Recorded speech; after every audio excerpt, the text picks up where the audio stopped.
नमस्कार, मैं हूं राम विश्वकर्मा। आप देख रहे हैं एनबीटी ऑनलाइन। उत्तर प्रदेश के बहराइच में भड़की हिंसा अब शांत हो चुकी है, लेकिन प्रभावित इलाके में अभी भी तनाव बरकरार है। लोग सहमे हुए हैं, अपने अपने घरों में दुबके हुए हैं। इलाके में अक्सर रहने वाली चहल पहल भी गायब है। चप्पे चप्पे पर बस पुलिस का कड़ा पहरा दिखाई दे रहा है। जिस दिन हिंसा भड़की थी, उस दिन इलाके से दुर्गा विसर्जन की यात्रा निकाली जा रही थी। बड़ी संख्या में भीड़ जुटी हुई थी और डीजे पर भक्ति गाने बज रहे थे। इसी पर खड़ा हुआ विवाद दो समुदायों के बीच हिंसा की वजह बना। विसर्जन यात्रा में शामिल राम गोपाल मिश्रा नाम का एक युवा, जो दुर्गा जी की प्रतिमा खंडित किए जाने से नाराज था, उसे आखिरी बार एक इमारत की छत से झंडा हटाते हुए और भगवा झंडा लहराते हुए देखा गया था। उसके बाद उसकी मौत की ही खबर आई थी।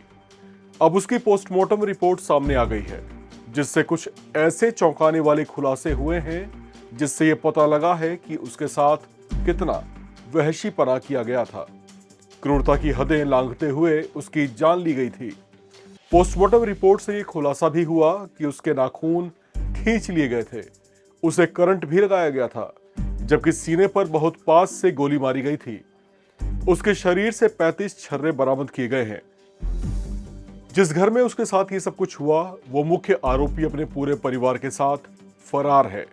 चर्चाओं के मुताबिक राम गोपाल को सीढ़ियों से उतरते ही घेर लिया गया था और बड़ी ही बेरहमी से उसे मौत के घाट उतार दिया गया। जिस अब्दुल हामिद पर इसकी जान लेने का आरोप है, वो नेपाल भाग गया है, जिसकी तलाश में पुलिस की स्पेशल टीम्स दबिश दे रही हैं। बताया जा रहा है कि अब्दुल हामिद ने ही अपनी लाइसेंसी बंदूक से राम गोपाल पर बेहद करीब से फायरिंग की थी, जिसके खिलाफ अब कड़ी कार्रवाई किए जाने की तैयारी है। आपको बता दें कि 13 अक्टूबर को नवरात्रों के बाद दुर्गा जी की प्रतिमा के विसर्जन की यात्रा निकाली जा रही थी। शहर से होते हुए यात्रा घाट की ओर बढ़ी रही थी। इस यात्रा में बड़े बड़े डीजे पर जोर जोर से भक्ति के गाने बजाए जा रहे थे।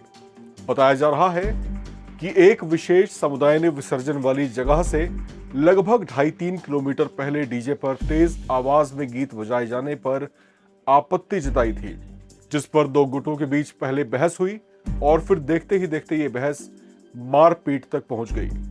दूसरे समुदाय की ओर से किए गए पथराव में विसर्जन के लिए ले जाई जा रही दुर्गा जी की प्रतिमा भी खंडित हो गई थी, जिससे विसर्जन यात्रा में जा रहे लोग तिलमिला उठे और इस हिंसा ने कुछ ही मिनटों के भीतर बेहद उग्र रूप ले लिया।